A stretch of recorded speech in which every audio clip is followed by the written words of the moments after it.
and welcome to the Sunday service for the Unitarian Universalist Church of Pensacola. Our gathered congregation reflects an area along the Florida Panhandle and the Alabama Gulf Coast, and in today's world from anywhere that you choose to join us.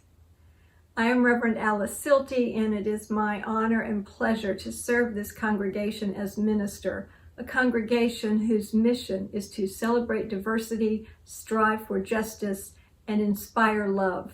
If you are new to us and would like to learn a little bit more about who we are, please reach out. I would love to talk with you.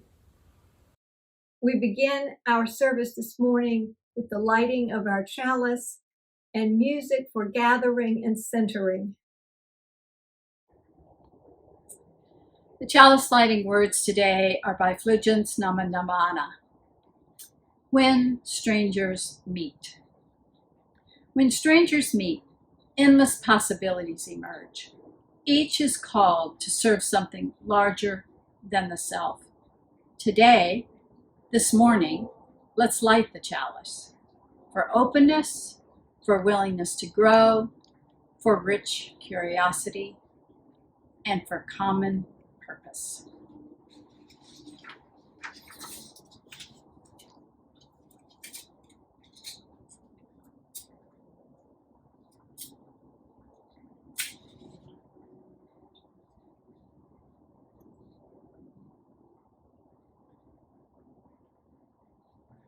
May it be so.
Our opening words today are by Dr. David Berardine.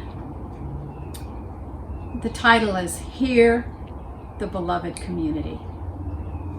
May I be all in for beloved community. May I be all in despite the challenges. May I be all here for beloved community. May I be ready for the beauty because I long for the possibilities. Yes, I am here for beloved community. May I see the beauty of you in the community, of us in community. May we be the beauty of beloved community. May we be the dream together. We join here for beloved community. Please join me in the words to our church covenant. Love is the spirit of this church, and service its law. This is our covenant, to dwell together in peace, to seek the truth in love, and to help one another. Within the bonds of community, we share joys and sorrows, major milestones in our lives, enriching our connection to one another as members of beloved community that we build together. Today we hold in our thoughts Bradley Vinson, as we have learned that her father recently passed away. And also we continue to keep good thoughts and healing thoughts for Joe Vinson's father, who is coping with some serious health issues. We also continue to think of Christine, Carol Trotter's daughter, as she recovers from COVID. She has appreciated hearing from our church community, which she knows was so important to her mother. For all of the joys and sorrows that remain in our hearts, yet unspoken, one of these candles glows. I have been delighted to find Leah Morris and her music, which she is so generously sharing with our Unitarian Universalist congregations. And those of you who know me well know that I'm not one to sit still for long periods of time. I like to move. And I found this offering from Leah that will help us embody some of what we hope to be and see in the world with a little movement. So I invite you to rise as you are willing and able and participate with her. Hey you guys, Leah here. So I'm gonna sing a song for you. And it's cool if you just wanna listen, but it'd be great if you feel like singing along or maybe doing the moves that I'm gonna do. You might even want to add other words into it. Peace, love, joy. It's important that we embody these messages, that they become part of who we are, so that when we go into the world, we're not out looking for peace, looking for love, looking for joy, that we are that and that we bring it to every situation that we enter. Peace is not off in the distance. Peace is part of our existence. Peace be with me, peace before me, peace to the right of me, peace behind me, peace to the left of me, peace above me, peace below me, peace within. Peace be with you, peace before you, peace to the right of you, peace behind you, peace to the left of you, peace above you, peace below you, peace within. Peace be with us, peace before us, peace to the right of us, peace behind us, peace to the left of us, peace above us, peace below us, peace within.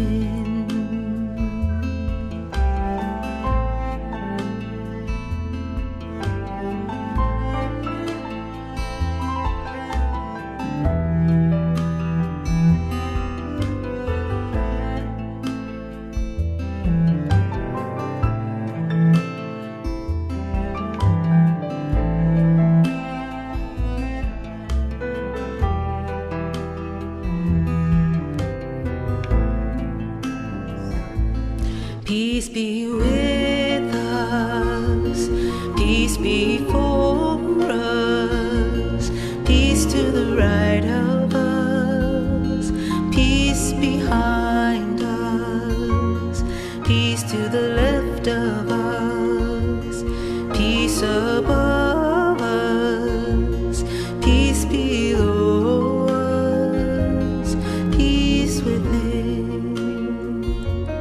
Peace within, peace within, peace within.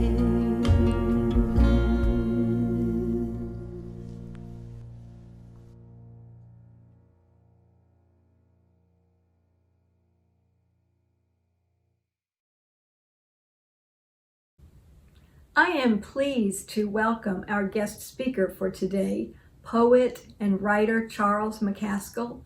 Charles is the author of 3 books of poetry and has co-hosted a weekly poetry open mic in Pensacola for a number of years. Maybe a number of you have been in attendance for that. He was a finalist for Northwest Florida Poet Laureate.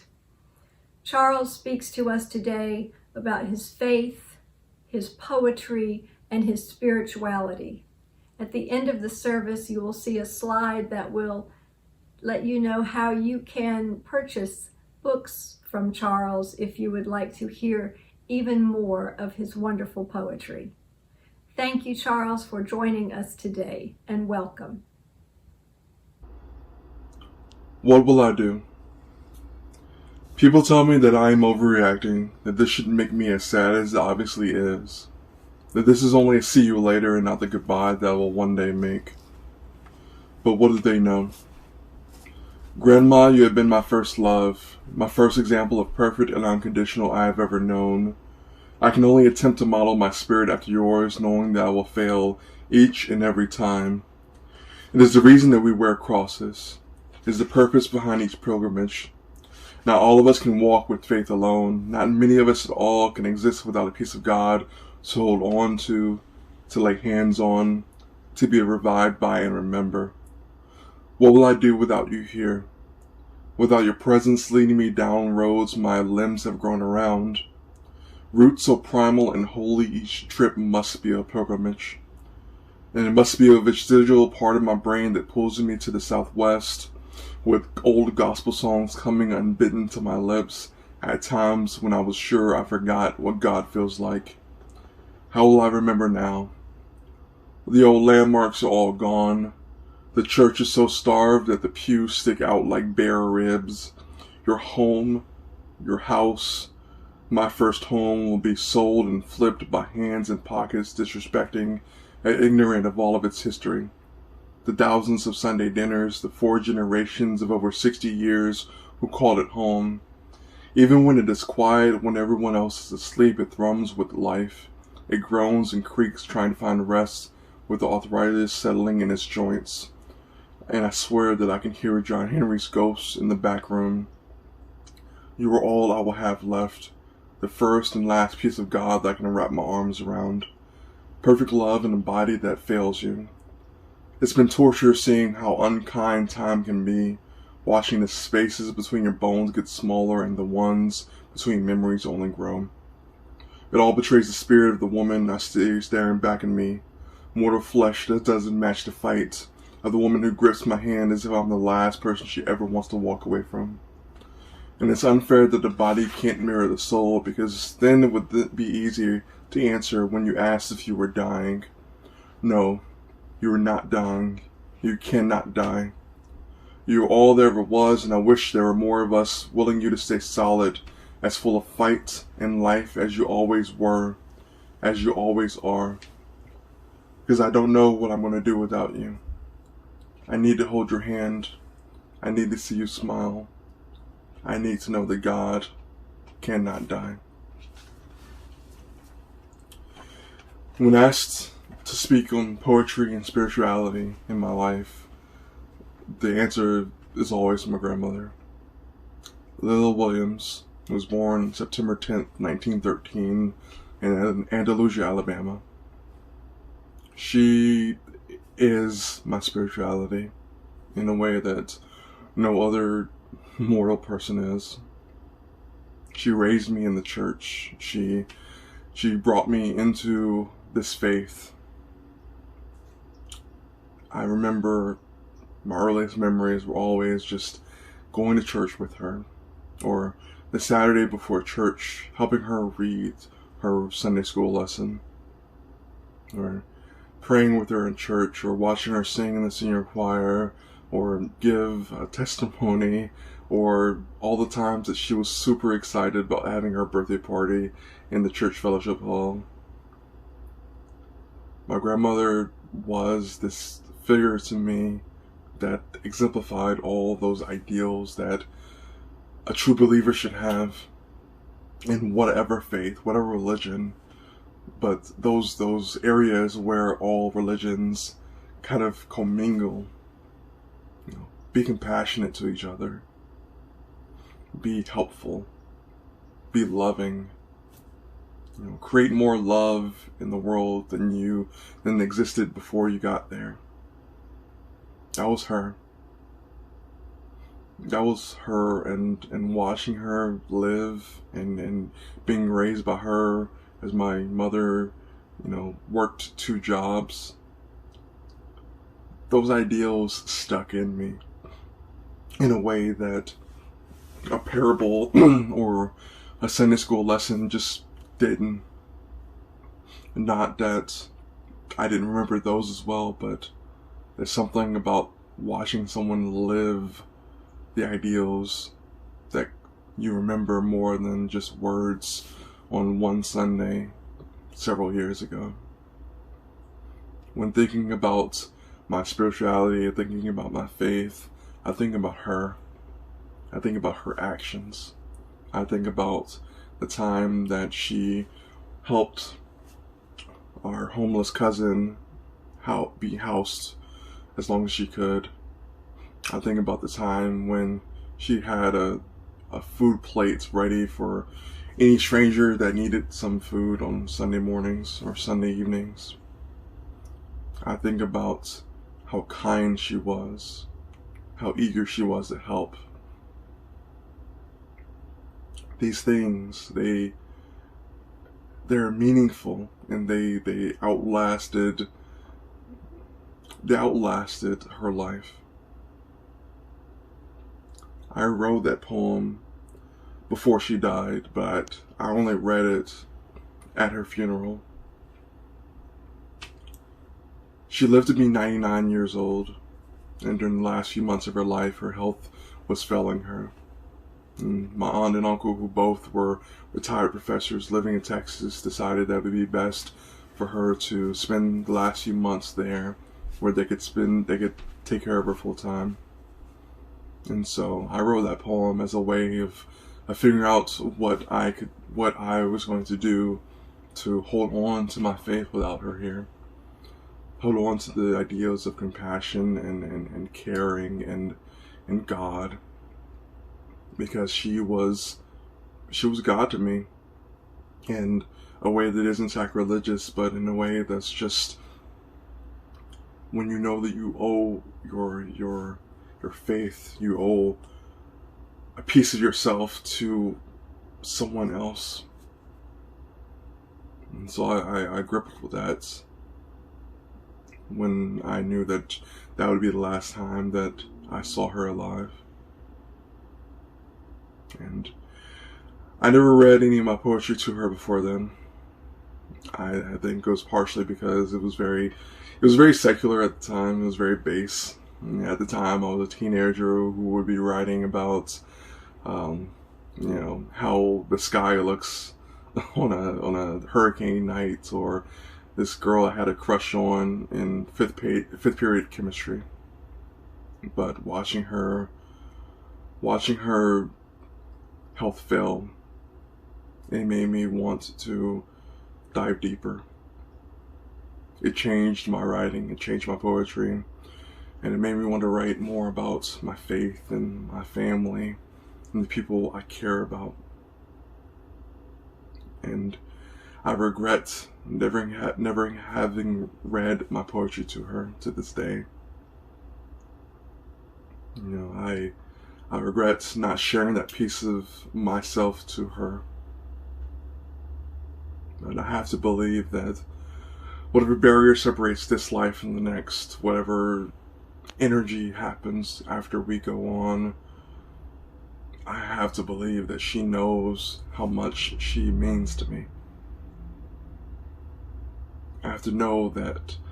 I have to believe that. I have to know that she understands that my compassion comes from her, my faith comes from her.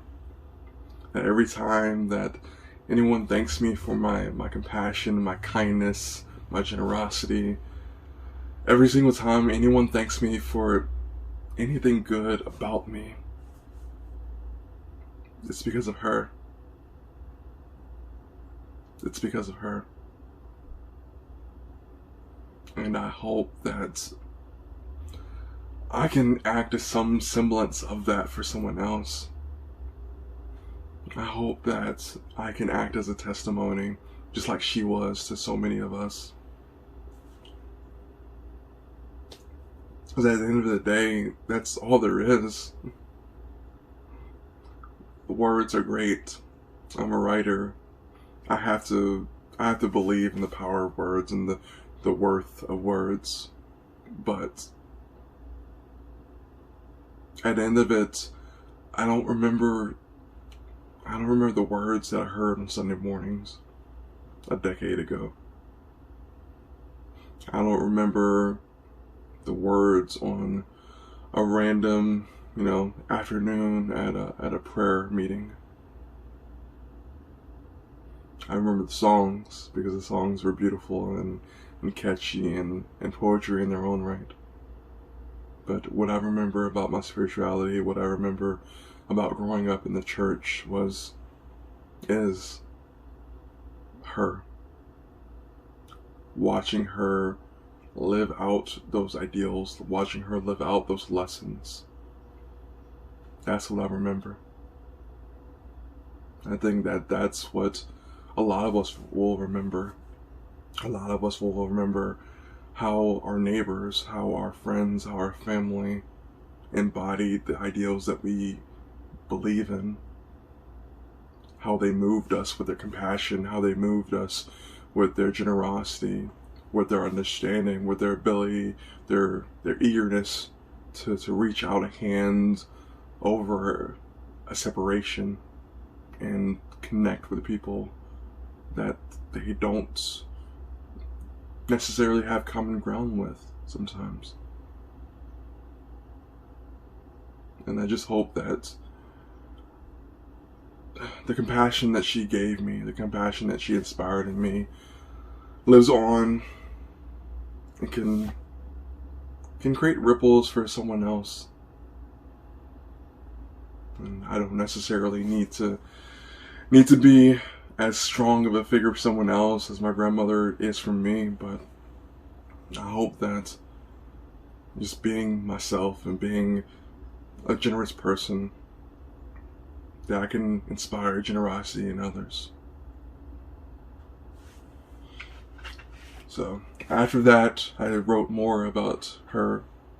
I wrote more about my family and my faith. And this is the most recent poem I wrote about her. This is called 6 Years. This isn't a poem about grief and maturely processing grief. In this, I am wholly selfish. In this, an allegory in which I know the moral, but I don't care about the moral. I want you back here with me, Grandma. Living and loving and breathing. But what kind of monster does that make me? To wish you back into reality of dementia and frailty. But even when your mind turned friends and family to strangers and adversaries, you never forgot me. You never forgot my face, nor stumbled over my name, or mistrusted my help. It's been 6 years and I haven't forgotten you either. It's been 6 years and my world still goes soft around the edges when at work an elderly black woman asks for help. I still find whatever defenses I built up crumbling all around me when I see pictures of you reflected back at me through wizened eyes or maternal step. It's been 6 years and I still can't let myself loosen this morning because, like the rains here, I'm never sure when the waters will actually stop falling. It's been 6 years and logically I know that you lived a long life. A near century is more than the vast majority of us will ever get, but I can't help but grieve the opportunities that I wasted. The nights that I could have sat at the foot of your bed and asked about each and every one of your 36,470 days. The days that I could have read you every one of my poems. It's been 6 years and God willing I will spend more days on this earth without you than with, and that terrifies me. It's been 6 years and I still remember the last day that I saw you, your living room perpetually full of love and acceptance and joy and home, now crowded with family, sending you off to spend the last of your days in Texas. I still remember you looking at me, no one else but me, as if it pained you just as much as it did to leave me. I would give anything to have you look at me like that again. I would tear open heaven with my bare hands to have you look at me like that again. Please, just look at me. It's been 6 years and I'm a man now. I'm a good man. I have an amazing wife who you would love, who, without even meeting you, helps me keep your memory alive in my bones, in the center of our love. I have friends who love me fiercely, and I stand in front of groups of people and I speak words, make them feel accepted, and I make them feel loved and make them feel at home like you did. It's not church like you thought it would be, but sometimes it feels that way. But maybe that's you. Maybe this is enough. By doing this, by unburdening my grief in front of poets, unburdening their own, maybe it's enough, if not to tear open heaven, but to slide a letter underneath the door. It's been 6 years, and I hope these lines find you well.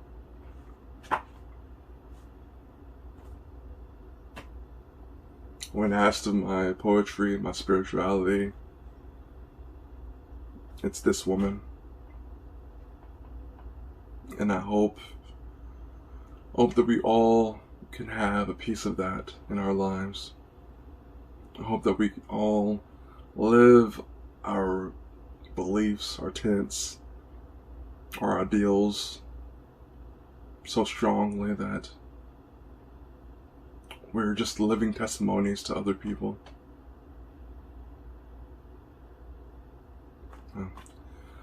My name is Charles McCaskill, and I thank you for the opportunity to speak with you today. Thank you.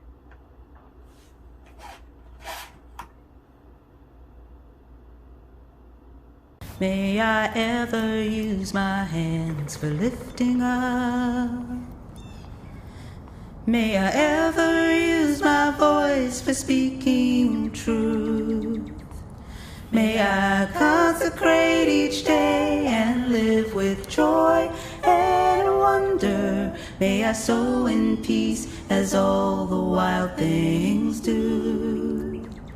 I will ever use my voice for lifting up. This voice was made for peace. I will ever use my eyes for seeking truth. These eyes were made for truth. I will consecrate each day and live with joy and wonder. I will sow in peace as all the wild things do. There is peace on I will reap in peace as all the wild things do. Wild and precious, we are wild and precious. Life is wild and precious.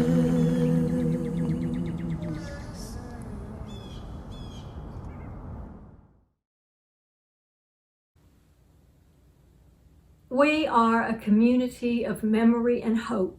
Our strength is the united effort of the many caring friends and members who commit to support this church and its mission.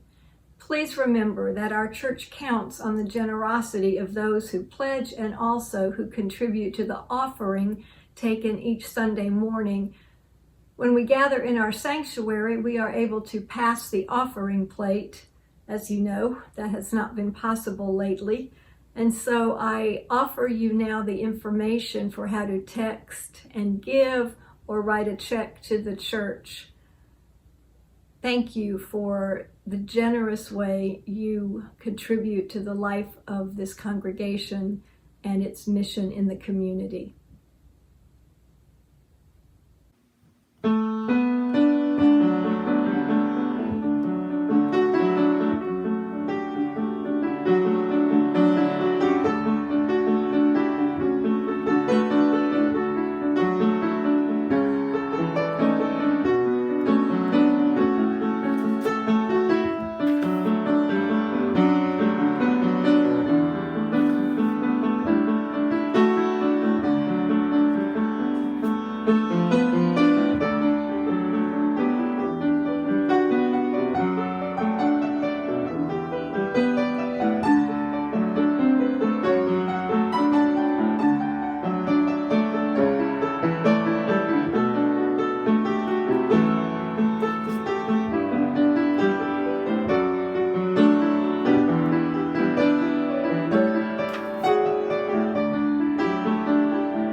As we continue to celebrate the UUA 30 Days of Love, widening the circle of concern, next Sunday we will join other Unitarian Universalist congregations for a special UUA worship service to celebrate Side with Love Sunday. The worship service will lift up the themes living our values, hospitality and inclusion, educating for liberation, and restoration and reparations. This worship service will invite UUs into life-giving and sometimes uncomfortable reflection about how privilege can cause harm and what we can do to instead be agents of change and of healing.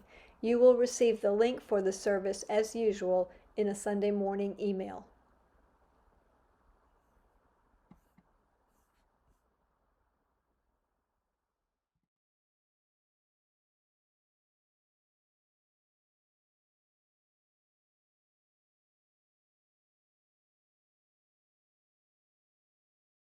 We are building